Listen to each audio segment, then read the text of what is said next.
Hello everyone, सभी का स्वागत है नॉलेज चैट के आज के इस सेशन में। तो आज हमारे साथ है Rishabh Hirawat. He is a chartered accountant by profession और इन्होंने अपना आर्टिकलशिप बिग फोर से किया था और अभी भी वो रिस्क कंसल्टेंट के प्रोफाइल में है, एक one of the top most big four. So आज आर्टिकलशिप के बिग फोर के उनके एक्सपीरियंस के बारे में और जो भी बहुत सारे सवाल है related to articleship in big four, तो हम लोग इनसे जानने वाले हैं। So hi Rishabh, thank you for coming on the channel and welcome to knowledge chat.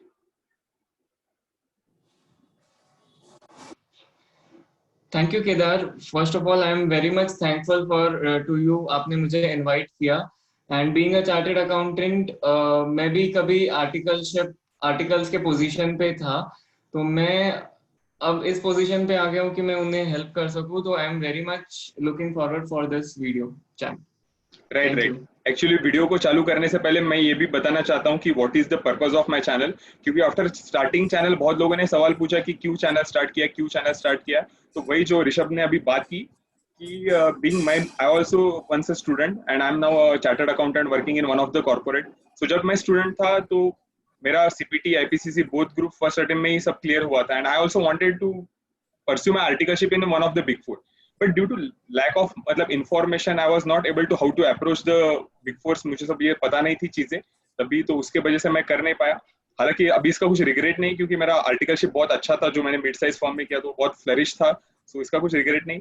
पर यस, मैंने तभी डिसाइड किया था कि once I become a chartered accountant तो मैं ऐसा कुछ करूँ जिससे मतलब जो फेलो एस्पायरेंट्स है, जो फेलो स्टूडेंट्स है, जो बनना चाहते हैं कुछ लाइफ में सीए वगैरह, और जिनको बिग फोर में आर्टिकलशिप करने हैं, तो उनको कुछ ना कुछ हेल्प कर सकूं। सो आज का ये वीडियो का जो अपना सेशन है वो चालू करते हैं। मेरा पहला क्वेश्चन है आपको कि ये बहुत मिथ है और बहुत मतलब इसके बारे में डिस्कस किया जाता है कि आर्टिकलशिप अगर बिग फोर में से करनी है तो आपको रेफरेंस की जरूरत है, और ऐसा भी बोलता है कि सिर्फ रैंक होल्डर या फिर रेफरेंस, ये मतलब दोनों चीज के सिवा आप अगर बिग फोर में आर्टिकलशिप करना चाहते हैं तो नहीं कर सकते। तो ये क्या है, और अगर मुझे किसी बिग फोर को अगर अप्रोच करना है तो इसका क्या प्रोसेस है? अगर मेरा कोई मतलब उधर नहीं है, कोई रिलेटिव्स वगैरह नहीं है बिग फोर में, still I want to pursue my articleship in big four and I have good numbers and I have good communication skills, तो how can I approach the big four? Thank you Kedar for your first question. It's a very typical question. मतलब बच्चों को लगा रहता है कि हमारा कोई रेफरेंस नहीं है तो हम कैसे बिग फोर में कर सके, हमारा ड्रीम कैसे एस्पायर कर सके। तो ये आप करेक्ट बोल रहे हैं, टोटली मिथ है रेफरेंस होना, कि अगर रेफरेंस होगा तो ही हम आर्टिकलशिप कर सकते हैं। बिग फोर्स में जनरली क्या होता है कि आपके पापा या आपके रिलेटिव हैं तो ही आपको मिलेगा, ऐसा बिल्कुल भी नहीं होता। तो वहां पे फर्स्ट ऑफ ऑल वो पोर्टल्स पे अपना एडवर्टाइजमेंट नहीं करते हैं कि हमको आर्टिकलशिप के लिए बच्चे चाहिए, स्टूडेंट्स चाहिए। करेक्ट ना? तो उनके वेबसाइट पे they put any vacancies. So अब बच जाते हैं दो एरियाज एक्चुअली, दो major areas. So in 2015 I did started my articleship. उस टाइम पे लिंक्डइन का इतना नहीं था। बट अब क्या, जिनके पास अच्छे स्ट्रॉन्ग रेफरेंस नहीं है, और जनरली नहीं हो, सबके पास नहीं होते हैं। अगर 100 बच्चे अप्लाई कर रहे हैं तो एक या दो के पास रेफरेंस होंगे कि कोई हमारे फादर या ब्रदर या रिलेटिव काम कर रहे हैं। बट लिंक्डइन आने के बाद the world has change totally, professional world. तो आप क्या कर सकते हो, लिंक्डइन पे कोई डेलॉइट के कोई एम्प्लॉय को जो चार्टर्ड अकाउंटेंट है वहां पे या काम करते हैं, तो उनको आप कनेक्शन रिक्वेस्ट भेज के पोलाइटली थोड़ा आपका एक्सपेक्टेशंस उनसे बात कर सकते हो, और उनको आफ्टर आफ्टर सम चैट उनके साथ आप उनको बोल सकते हो कि आप हमें वहां पे रेफर कर दो actually. And all the big four people are very polite, तो वहां पे वो आपको रेफर भी कर देंगे actually. Just you have to tell them their CV, right, कि आपको कौन सा डिपार्टमेंट आपको चाहिए in which you want to do articleship, and they will refer. This is the one way of sending your CV there or approaching the big four. The other way could be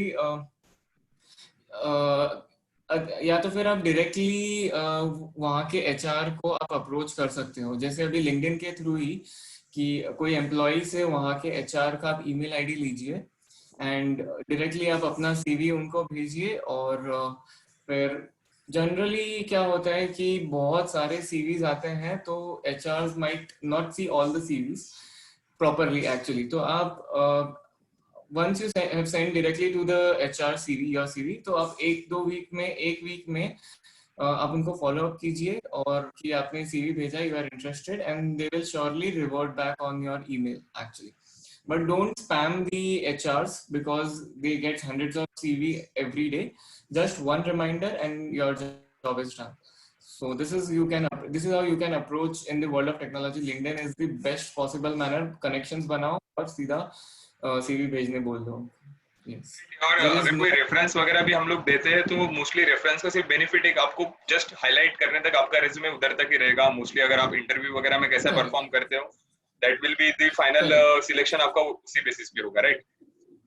correct. Yes, वही मैं आने वाला था उस point पे कि ये reference सिर्फ एक ब्रिज है एक्चुअली आपके बिग फोर और आपके बीच में. अगर आपको आर्टिकलशिप करनी है तो आर्टिकलशिप आपको लेनी है उनके साथ करनी है, तो आपका इंटरव्यू सेशंस और आपका प्रेजेंटेशंस एक्चुअली उनके सामने वो एकदम बेस्ट होना चाहिए. You have to work hard a lot on your interview giving skills actually. Right. So to conclude the कि ये जो मिथ है रेफरेंस का, ये सच में मिथ ही रहने वाला है. देयर इज नथिंग लाइक कि अगर आपके पापा या चाचा है तो आपको आर्टिकलशिप मिल जाएगी. ऐसा बिल्कुल भी नहीं है. You have to work hard on your interviewing skills actually. Right. So इस सवाल के बाद दूसरा सवाल ये है कि बिग फोर, अगर मतलब बिग फोर एक टैग तो है, पर इसके अलावा क्या क्या बेनिफिट्स है? अगर मैं बिग फोर से आर्टिकलशिप करता हूँ तो what how it will add up in my profile as a chartered accountant once I become a chartered accountant? तो ये यस जो भी हम काम करते हैं लाइफ में उसका बेनिफिट्स क्या होंगे, आगे क्या फ्रूट्स मिलेंगे, वो सोच के ही करते हैं. तो articleship from a big four is also one of the things. So I would like to tell this in 6 to 7 points, 6 to 7 advantages. So first one is specialization. So वहाँ पे वो उनका क्या कल्चर होता है कि आपको ओवरऑल वर्क करने नहीं देंगे. वो स्पेशलाइजेशन पे बिलीव करते हैं.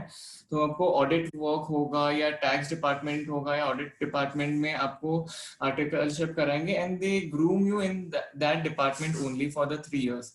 And they make you so much confident that once you become CA and again you take this as a field, you will be very much fruitful in this field. Okay, so specialization एक हो गया. After that they have trainings. So their training modules मतलब साल में 40 hours 50 hours का training होता है. ई-लर्निंग्स होती है, फेस टू फेस ट्रेनिंग्स होती है. उसमें टेक्निकल एंड ग्रूमिंग मतलब क्लाइंट इंटरैक्शंस, टेक्निकल जैसे इंडेस हो गया, स्टैंडर्ड्स ऑन ऑडिटिंग हो गया या एमसीए के सर्कुलर्स हो गए, आईसीआई के सर्कुलर्स हो गए, तो उनके ऊपर प्रॉपर ट्रेनिंग होती है. देन क्लाइंट इंटरैक्शंस के ऊपर ट्रेनिंग्स होती है. कैसे आप उनका जो टेक्निक्स ऑडिट टेक्निक्स होता है उसके ऊपर ट्रेनिंग्स होती है. तो ये जो ट्रेनिंग्स है ये आप आफ्टर आर्टिकलशिप भी यूज कर सकते हो एक्चुअली. ये बहुत इंपॉर्टेंट ट्रेनिंग्स होती है. उसके बाद thirdly the thing is कि they once you become CA they absorb you actually. उनका मतलब उनका कल्चर ही बन गया है कि आपने आर्टिकलशिप की है, 3 साल आपने दिए फर्म को, तो उसका बेनिफिट होना चाहिए कि हम आपको CA बनने के बाद हम ही आपको जॉब दे देंगे एक्चुअली एज अ CA. उसमें भी बहुत अच्छा है कि आपको अगर दूसरे फील्ड में जाना है, अगर आपने स्टार्ट ऑडिट में आर्टिकलशिप की है, आपको टैक्स में जाना है, तो आपको tax, deal advisory, statutory audit, risk consulting, management consulting सब ओपन होते हैं फील्ड्स. तो जस्ट उसमें होता है कि फॉर ग्रांटेड नहीं है ये चीज, आपको इंटरव्यू पास करनी होगी तो ही आपको इन सब में मिलेगा एक्चुअली. उसके बाद in this during the articleship period client interaction is very high level actually. मतलब you interact from a peon or you interact with a accountant of your client till the CEO of the client. So आपको हर लोगों से कैसे किस व्यवस्था में बात करनी चाहिए, कैसे बात करनी चाहिए, वो सब वो आपको सीखने मिलता है वहां पे एक्चुअली.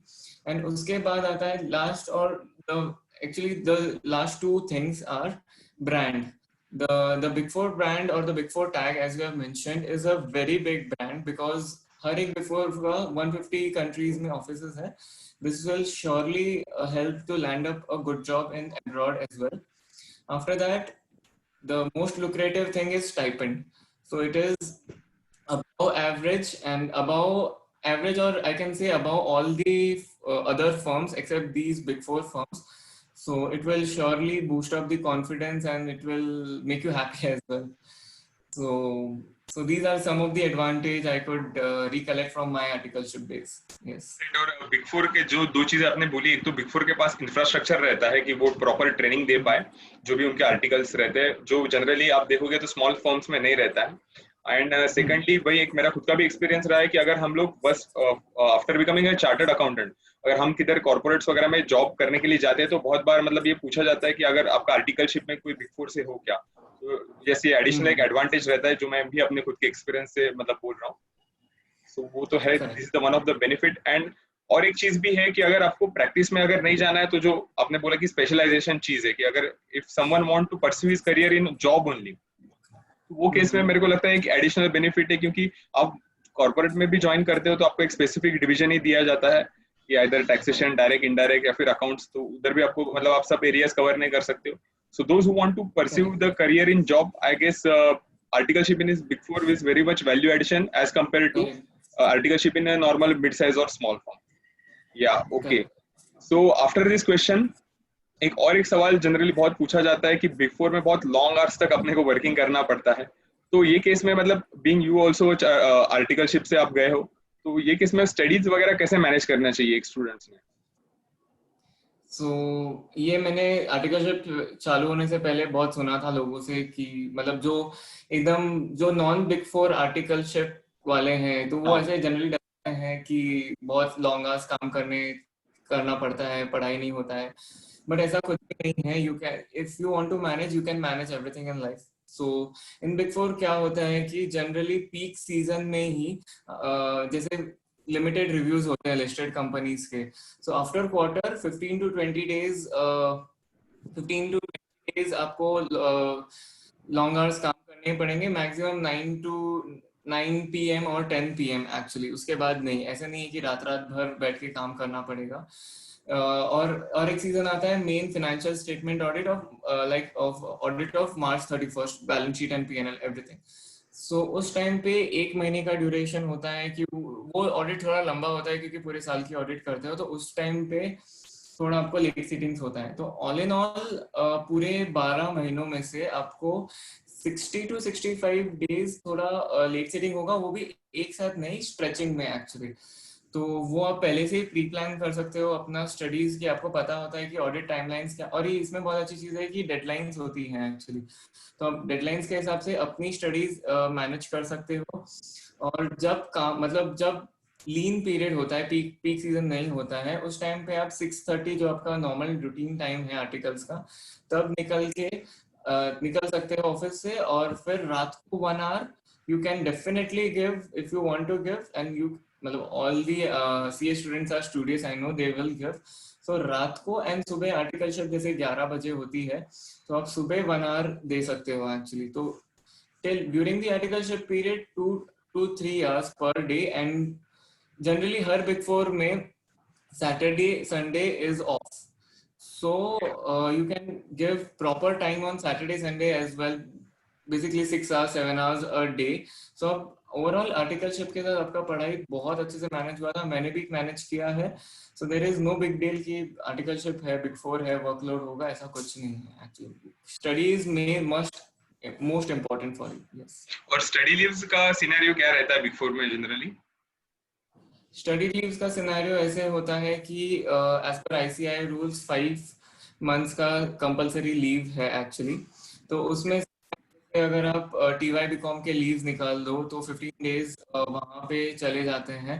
एंड आपका कोई पर्सनल लीव होगा तो मैक्सिमम यू कैन मतलब इफ यू टेक 30 days का आप लीव ड्यूरिंग आर्टिकलशिप ले लोगे तो भी आपके पास 4 महीने बच जाते हैं, which is they more give then and they enough. Give that is enough। and they like I've heard that some firms don't give paid leaves of this of 4 महीने के लीव्स है, वो पेड लीव्स नहीं होते हैं। But जो big force होते हैं वो पेड लीव्स होते हैं, आपको अपनी सैलरी आती रहेगी और आप अच्छे से पढ़ाई भी पढ़ाई कर सकते हो, कोई डिस्टरबेंस नहीं है, लैपटॉप बंद कर दो, कोई आपको 4 महीने बिल्कुल कॉल नहीं करेगा ऑफिस से, and you can give everything to the study actually. After all leave CA का मैनेजमेंट। कोर्स ही ऐसा है कि जिसमें आपको मतलब आर्टिकलशिप एंड स्टडीज का पूरा स्ट्रेस मैनेज करके those who are able to manage to manage. Stress are only become are only qualified and are only have become a chartered accountant.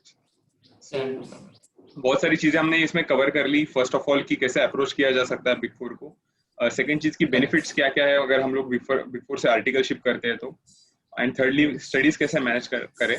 अभी चौथा एक फोरमोस्ट इम्पोर्टेंट क्वेश्चन और last question अपने इस session का मैं कहना चाहूंगा इधर कि आपने बताया कि अप्रोच कैसा किया जा सकता है, पर आपने बोला कि अप्रोच करने के बाद भी आपके इंटरव्यू के जो स्किल्स रहेंगे उसके ऊपर डिपेंड करता है कि आपका सिलेक्शन कैसा होगा। तो जो एस्पायरेंट्स है उन्हें आप थोड़ा गाइडेंस कीजिए on to topics. First of all कि रिज्यूमे बिल्डिंग कैसा करें, उसमें क्या क्या चीजें हाईलाइटेड होनी चाहिए, एंड सेकेंडली अगर इंटरव्यू के लिए प्रिपरेशन करना चाहिए तो कौन से चीजों पे ध्यान देना चाहिए और कैसा प्रिपरेशन करना चाहिए। Okay, so good question actually. ये सबके माइंड में होता है इंटरव्यू कैसे क्रैक करें, रेज्यूम कैसे बनाएं, because we don't have any experience of interviews. So एक बार आपका जैसे ही आर्टिकलशिप क्लियर हो जाए उसके बाद आपको तुरंत 1-2 डेज एंजॉय करना है एंड रेज्यूम बिल्डिंग पे इन्वेस्ट करना है। So first of all, there is no difference between Big Four resume and normal other than Big Four resume. So जो अब मतलब एक resume, so I will list down the points. So accordingly वो वैसे resume होना चाहिए। Resume should be one pager actually, उससे ज़्यादा नहीं होना चाहिए।